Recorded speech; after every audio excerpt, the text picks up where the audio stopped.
Audio clip number 62 انشاءاللہ اس audio clip میں آپ قرآن پاک کی آیت نمبر 184 یعنی 184 کی تلاوت، ترجمہ اور تفسیر قرآن صراط الجنان سنیں گے۔ بسم اللہ الرحمن الرحیم۔ ترجمہ، اللہ کے نام سے شروع جو نہایت مہربان رحمت والا ہے۔ ایاما معدودات، فمن كان منكم مريضا أو على سفر فعدة من أيام أخر، وعلى الذين يطيقونه فدية طعام مسكين، فمن تطوع خيرا فهو خير له، وَأَن تَصُومُوا خَيْرٌ لَكُمْ إِن كُنتُمْ تَعْلَمُونَ۔ ترجمہ، گنتی کے چند دن ہیں تو تم میں جو کوئی بیمار ہو یا سفر میں ہو تو اتنے روزے اور دنوں میں رکھے، اور جنہیں اس کی طاقت نہ ہو ان پر ایک مسکین کا کھانا فدیہ ہے۔ پھر جو اپنی طرف سے نیکی زیادہ کرے تو وہ اس کے لیے بہتر ہے، اور اگر تم جانو تو روزہ رکھنا تمہارے لیے زیادہ بہتر ہے۔ ایام معدودات، گنتی کے چند دن ہیں۔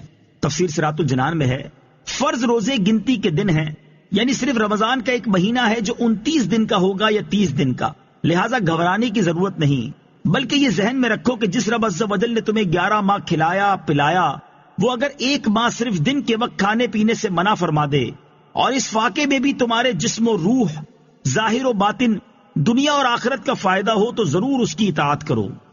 فمن كان منكم مريضا، تو تم میں جو کوئی بیمار ہو، تفسیر صراط الجنان میں ہے حیض و نفاس والی عورت کو تو روزہ رکھنے کی اجازت ہی نہیں، وہ تو بعد میں قضا کرے گی۔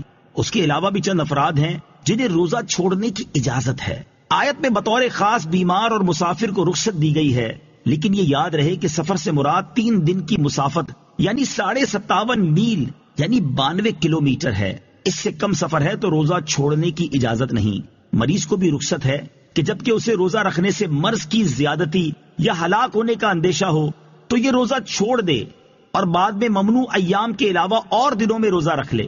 البتہ یہ یاد رہے کہ مریض کو محض زیادہ بیماری کے یا ہلاکت کے صرف وہم کی بنا پر روزہ چھوڑنا جائز نہیں، بلکہ ضروری ہے کہ کسی دلیل یا سابقہ تجربے یا کسی ایسے طبیب کے کہنے سے غالب گمان حاصل ہو جو طبیب ظاہری طور پر فاسق نہ ہو۔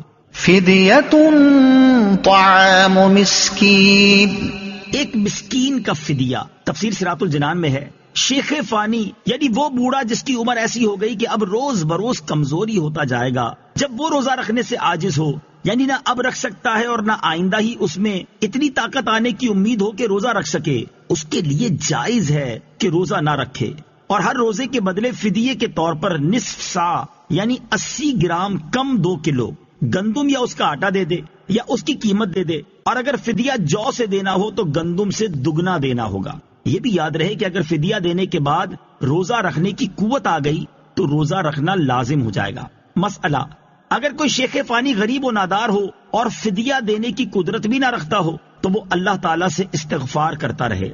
فمن تطوع خیرا فہو خیر لہ، پھر جو اپنی طرف سے نیکی زیادہ کرے تو وہ اس کے لیے بہتر ہے۔ تفسیر صراط الجنان میں ہے کہ فدیے کی مقدار تو مخصوص ہے، لیکن اگر کوئی زیادہ دینا چاہے تو بخوشی دے سکتا ہے، جتنا زیادہ دے گا اتنا ہی ثواب بڑھتا جائے گا۔ جیسے بعض صحابہ کرام نے نماز کے خشوع و خضوع میں فرق پڑنے پر پورا باغ صدقہ کر دیا۔ یہاں یہ بھی مسئلہ یاد رہے کہ مسافر و مریض کو روزہ نہ رکھنے کی اگرچہ اجازت ہے، لیکن زیادہ بہتر و افضل روزہ رکھنا ہی ہے، جیسا کہ آیت کے آخر میں فرمایا وَأَن تَصُومُوا خَيْرٌ لَكُمْ، اور تمہارا روزہ رکھنا تمہارے لیے بہتر ہے۔ روزے کے طبی فوائد۔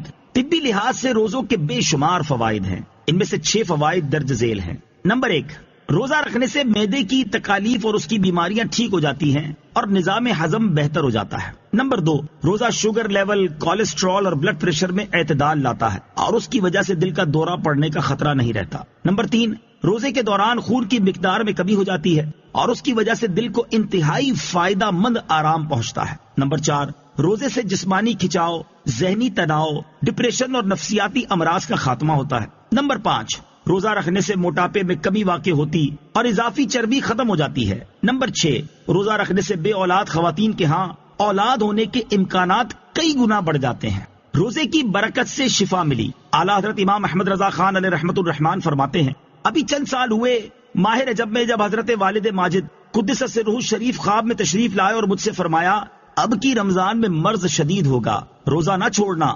ویسا ہی ہوا اور ہر چند طبیب وغیرہ نے کہا، مگر میں نے بحمدہ تعالی روزہ نہ چھوڑا اور اسی کی برکت نے بفضلہ تعالی شفا دی کہ حدیث میں ارشاد ہوا ہے سومو تصحو، روزہ رکھو تندرست ہو جاؤ گے۔